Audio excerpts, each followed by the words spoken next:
Hello दोस्तों, NCERT for government exam में आपका स्वागत है। दोस्तों देखिए दोस्तों, रेलवे एनटीपीसी का एग्ज़ाम दोस्तों आपका 7 अगस्त का जो पेपर है दोस्तों, तो ये जो मैं क्वेश्चन कराने वाला हूँ दोस्तों सभी शिफ्ट के लिए तो महत्वपूर्ण है। आगे जितने भी एग्ज़ाम आएंगे सबके लिए दोस्तों ये महत्वपूर्ण है, ठीक ना। या 7 अगस्त को हो या 8 अगस्त को हो या 9 अगस्त को हो, ठीक ना।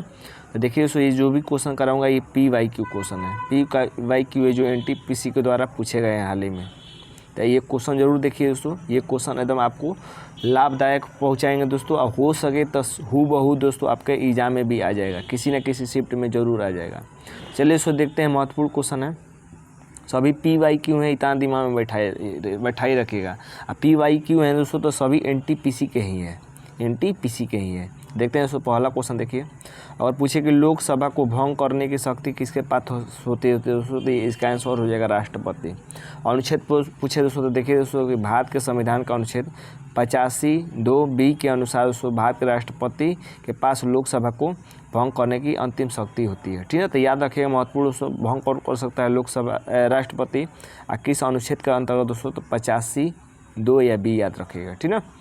अगला क्वेश्चन और पूछे दोस्तों कि 1896 के कांग्रेस अध्यक्ष कौन थे दोस्तों। 1896 में जो कांग्रेस का अधिवेशन हुआ था उस समय अध्यक्ष कौन थे कांग्रेस के, तो रहीमतुल्लाह सयानी आंसर हो जाएगा, ठीक ना। इनके बारे में देख लेते हैं। तो देखिए, रविन्द्रनाथ टैगोर द्वारा दोस्तों राष्ट्रीय गीत वंदे मातरम को पहली बार गाया गया था 1896 के अधिवेशन में। तो अगर पूछे दोस्तों कि वंदे मातरम कब गाया गया था दोस्तों, तो 1896 के कांग्रेस अधिवेशन में गाया गया था, ठीक ना। और 1886 की भी याद रखिएगा दोस्तों कि 1886 में कलकत्ता में आयोजित किया गया था। कहाँ पे किया गया था दोस्तों, 1886 में जो 1886 में जो कलकत्ता में आयोजित किया गया था दोस्तों, उसके अध्यक्ष थे दादा भाई नौरोजी, ये भी याद रखिएगा, ठीक ना।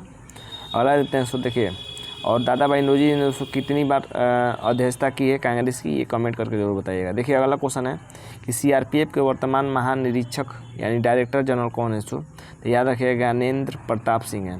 CRPF के वर्तमान महानिरीक्षक डायरेक्टर जनरल ज्ञानेंद्र प्रताप सिंह है दोस्तों, उन्हें 30 नवंबर 2027 तक इस पद पर नियुक्त किया गया है, ठीक है। तो महत्वपूर्ण है, याद रखिएगा CRPF वाला याद रखिएगा, क्योंकि हाल ही में दोस्तों आपका दोस्तों SSC पोस्ट फेज हो रहा था तो उसमें भी CRPF का पूछा था। अगला क्वेश्चन देखते हैं। अगला क्वेश्चन याद रखिएगा कि 26 नवंबर 2025 की थीम क्या रखी गई थी, जो 26 जनवरी को जो मनाया गया है सो, तो 2025 की थीम क्या रखी गई थी, तो स्वर्णिम भारत, विरासत और विकास। देख रहे हैं ना, ये सभी PYQ हैं, सभी महत्वपूर्ण क्वेश्चन है। तो 26 जनवरी 2025 को दोस्तों भारत का 76वां गणतंत्र दिवस मनाया गया, ये भी याद रखिएगा, जिसकी थीम स्वर्णिम भारत, विकास और विरासत और विकास रखा गया है, ठीक है। अगला क्वेश्चन याद रखिएगा कि राष्ट्रीय महिला आयोग की अध्यक्ष कौन है सो। देखिए, राष्ट्रीय महिला आयोग की अध्यक्ष विजय किशोर रहटाकर हैं, ठीक ना। हाल ही में विजय किशोर रहटाकर को राष्ट्रीय महिला आयोग NCW का नया अध्यक्ष नियुक्त किया गया है। ये राष्ट्रीय महिला आयोग की 9वीं अध्यक्ष हैं। कौन से नंबर की है, 9वीं अध्यक्ष है। नाम क्या है, विजया किशोर रहटाकर है। अगला क्वेश्चन याद रखिएगा कि निम्न में से किस देश से हड़प्पा के लोगों ने व्यापार किया था दोस्तों, तो देखिए प्रमाणों के अनुसार दोस्तों हड़प्पा के लोग अफगानिस्तान, पर्सिया और ओमान के साथ व्यापार करते थे। याद रखिएगा, अफगानिस्तान, पर्सिया और ओमान के साथ दोस्तों हड़प्पा के लोग व्यापार करते थे। अगला क्वेश्चन याद रखिएगा कि भारत के राष्ट्रपति द्वारा उच्च न्यायालय के न्यायाधीश की नियुक्ति किसके परामर्श से की जाती है, तो देखिए भारत के जो राष्ट्रपति होते हैं तो राष्ट्रपति द्वारा उच्च न्यायालय के न्यायाधीश की नियुक्ति किसके सिफारिश पर कर सकता है दोस्तों, तो भारत के मुख्य न्यायाधीश, उच्च न्यायालय के मुख्य न्यायाधीश और राज्यपाल, ठीक ना। तो इनकी सिफारिश पर दोस्तों भारत के राष्ट्रपति उच्च न्यायालय के न्यायाधीश का नियुक्त कर सकते हैं। अगला क्वेश्चन देखिए, और पूछे कि टाका या कुंभ जल संचयन के पात्र किस राज्य में प्रसिद्ध है दोस्तों, तो ये राजस्थान में प्रसिद्ध है। तो टाका या कुंभ जल संचयन कहाँ प्रसिद्ध है, तो राजस्थान में प्रसिद्ध है। कानपुर किसके लिए प्रसिद्ध है सो, याद रखिएगा। तो देखिए दोस्तों, कानपुर उत्तर प्रदेश का एक प्रमुख औद्योगिक शहर है और इसे पूरब का मैनचेस्टर कहा जाता है। यह चमड़ा उद्योग, कपड़ा उद्योग के लिए प्रसिद्ध है। तो किसके लिए प्रसिद्ध है, चमड़ा उद्योग और कपड़ा उद्योग के लिए। इसे क्या कहा जाता है, तो पूरब का मैनचेस्टर कहा जाता है, ठीक ना। अगला क्वेश्चन, रक्त में हीमोग्लोबिन में क्या होता है, तो देखिए रक्त में के हीमोग्लोबिन में तो आयरन पाया जाता है। ये आसान क्वेश्चन है, PYQ है, याद रखेगा। अगला क्वेश्चन याद रखिए महाबलीपुरम में स्थित तट मंदिर का निर्माण किस पल्लव शासक के शासनकाल में हुआ था दोस्तों? पल्लव शासक के शासनकाल में हुआ था। तो ये हो जाएगा आंसर नरसिंह वर्मन द्वितीय। नरसिंह वर्मन द्वितीय के शासनकाल में दोस्तों महाबलीपुरम में स्थित जो तट मंदिर है उसका निर्माण किया गया था। इसके बारे में भी याद रखिए दोस्तों। देखिए दोस्तों, महाबलीपुरम जिसे मामल्लापुरम के नाम से भी जाना जाता है, 7वीं 8वीं शताब्दी ईस्वी में कोरोमंडल तट पर चट्टानों से तराशे गए मंदिरों के समूह के लिए प्रसिद्ध है। अगला क्वेश्चन दोस्तों, अगर पूछे कि विश्व सतत विकास सम्मेलन WSDS 2025 कहाँ आयोजित हुआ था दोस्तों? तो ये 2025 नई दिल्ली में आयोजित हुआ था। ठीक ना, कहाँ आयोजित हुआ था? नई दिल्ली में आयोजित हुआ था। अगला देखते हैं क्वेश्चन। अगला क्वेश्चन 1857 की क्रांति से अगर पूछ सकता है दोस्तों, तो ये क्वेश्चन पूछ सकता है कि 1857 की क्रांति में कौन सा भाग नहीं लिया था? तो देखिए सो कौन कौन भाग लिए थे, ये अगर आपको मालूम हुआ सो तो आप बता देंगे। ठीक ना, देखिए सो भाग तो लिए थे, आपका नाना साहब ने भाग लिया था, बेगम हजरत महल ने भाग लिया था, रानी लक्ष्मीबाई ने लिया था, कुंवर सिंह ने लिया था, बहादुर शाह जफर ने लिया था, लियाकत अली ने लिया था। और कहाँ कहाँ से इन्होंने 1857 की क्रांति का नेतृत्व किया था, ये याद रखिएगा। तो देखिए सो कानपुर से नाना साहब ने नेतृत्व किया था। अगर नाना साहब अगर ऑप्शन में नहीं रहेगा दोस्तों, तात्या टोपे याद रखिएगा। तात्या टोपे दोस्तों कानपुर से इन्होंने नेतृत्व किया था 1857 की क्रांति का। लखनऊ से दोस्तों बेगम हजरत महल ने नेतृत्व किया था। झांसी से रानी लक्ष्मीबाई ने नेतृत्व किया था। जगदीशपुर से कुंवर सिंह ने दोस्तों नेतृत्व किया था। और दिल्ली से बहादुर शाह जफर ने किया था। इलाहाबाद से लियाकत अली ने किया था। यहाँ से क्वेश्चन 100% आपके एग्जाम में आने वाला है किसी न किसी शिफ्ट में। ठीक है, यहाँ से जरूर क्वेश्चन आएगा। अगला क्वेश्चन देखते हैं। देखिए, अगर पूछे दोस्तों कि 74वें संशोधन द्वारा भारतीय संविधान के किस भाग में नगर पालिका को जोड़ा गया था दोस्तों? तो 11A में जोड़ा गया था। तो 74वें संशोधन द्वारा भारतीय संविधान के किस भाग में नगर पालिका को जोड़ा गया था? तो 11A में जोड़ा गया था। किस में जोड़ा गया था? 11A में। और ये पूछे दोस्तों कि किस राशि का बीमीय सूत्र दोस्तों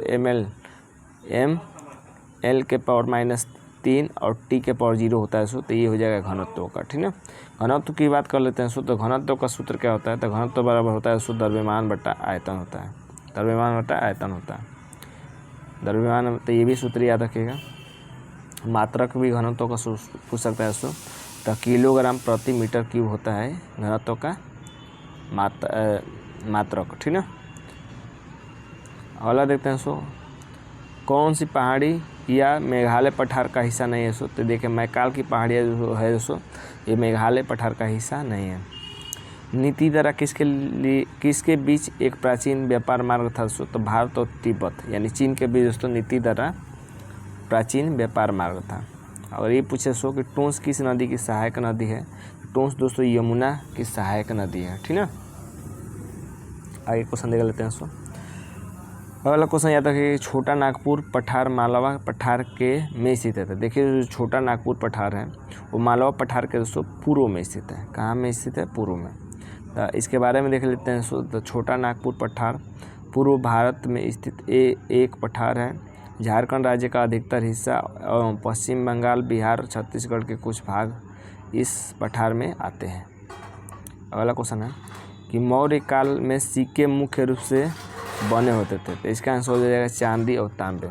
चांदी और तांबे के दोस्तों मौर्य काल में सिक्के बने होते थे मुख्य रूप से। अगला क्वेश्चन याद रखिएगा, भारतीय संविधान का अनुच्छेद 143 किससे संबंधित है? तो ये देखिए, अनुच्छेद 143 का देख लेते हैं। तो सर्वोच्च न्यायालय के परामर्श से करने की राष्ट्रपति की शक्ति होती है। तो देखिए, सर्वोच्च न्यायालय से परामर्श करने की शक्ति दोस्तों राष्ट्रपति के पास होती है। ये अनुच्छेद 143 में कहा गया है। इसरो के 11वें अध्यक्ष किसे नियुक्त किया गया था दोस्तों? तो ये VR नारायण हो जाएगा। 11वें अध्यक्ष कौन है? तो VR नारायण है। सभी महत्वपूर्ण क्वेश्चन है सो आपको खुद मालूम चल रहा होगा कि PYQ है कि नहीं। सभी PYQ है। अगला कि गुप्त काल में किस भंडार के प्रभारी अधिकारी कौन था? तो गुप्त काल में सी भंडार का प्रमुख रंद भंडारिक कौन था? रंद भंडारिक भंडार जो था उसका प्रमुख कौन था, ये पूछा है। अगला किसने कांग्रेस को सूचना अल्पसंख्यक के रूप में निरूपित किया है? तो ये लॉर्ड डफरिन हो जाएगा। तो कांग्रेस को सूचना अल्पसंख्यक के रूप में निरूपित किसने किया है? तो लॉर्ड डफरिन ने किया है। अगला क्वेश्चन, ASCII का फुल फॉर्म पूछे दोस्तों। तो American standard code for information interchange होता है। ठीक है, तो कुछ महत्वपूर्ण फुल फॉर्म याद रखिएगा आने वाले शिफ्ट के लिए 7 तारीख के लिए, ठीक ना। कि CPU का full form central processing unit होता है, ALU का अर्थमेटिक लॉजिक यूनिट होता है, रैम का दोस्तों रैंडम एक्सेस मेमोरी होता है, रोम का रीड ओनली मेमोरी होता है, ठीक ना। कंट्रोल प्लस ही से दोस्तों क्या होता है, कॉपी होता है, कंट्रोल प्लस X से कट होता है, कंट्रोल प्लस V से पेस्ट होता है, कंट्रोल प्लस Z से पूर्वत लाने के लिए किया जाता है फाइल को, कंट्रोल प्लस B से बोल्ड होता है, सो कंट्रोल प्लस I से इटैलिक होता है, कंट्रोल प्लस N और M दोनों याद रखिएगा, महत्वपूर्ण है।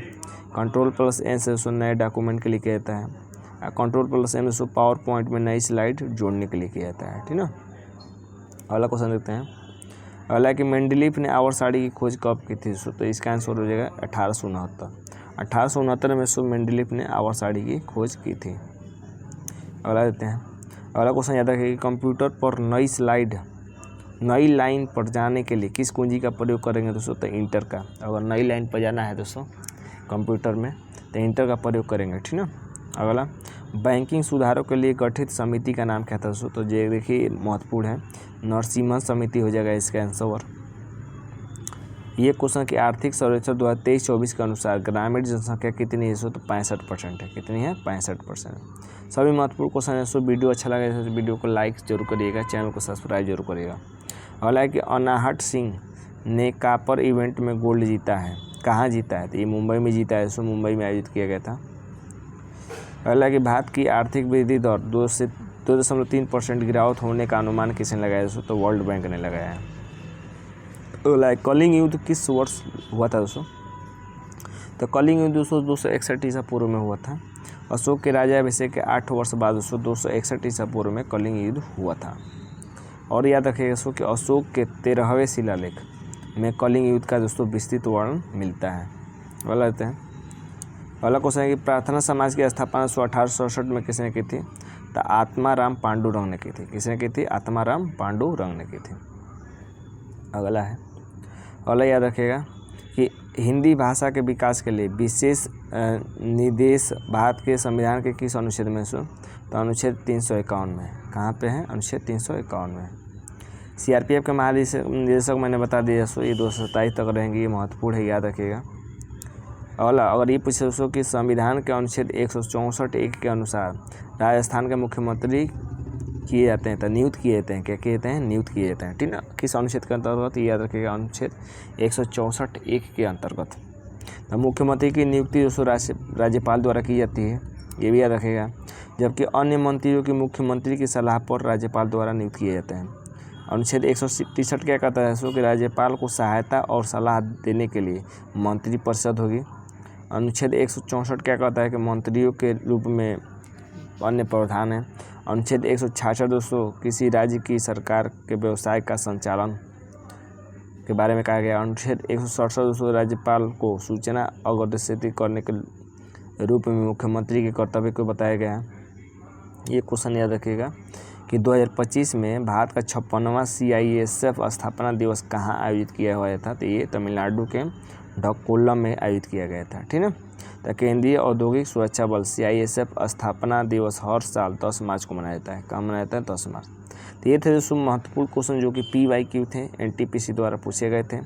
क्वेश्चन अगर अच्छे लगे हैं तो वीडियो को लाइक शेयर जरूर करिएगा और सब्सक्राइब कीजिएगा चैनल को, ठीक है। आज के लिए बस इतना ही दोस्तों, धन्यवाद दोस्तों।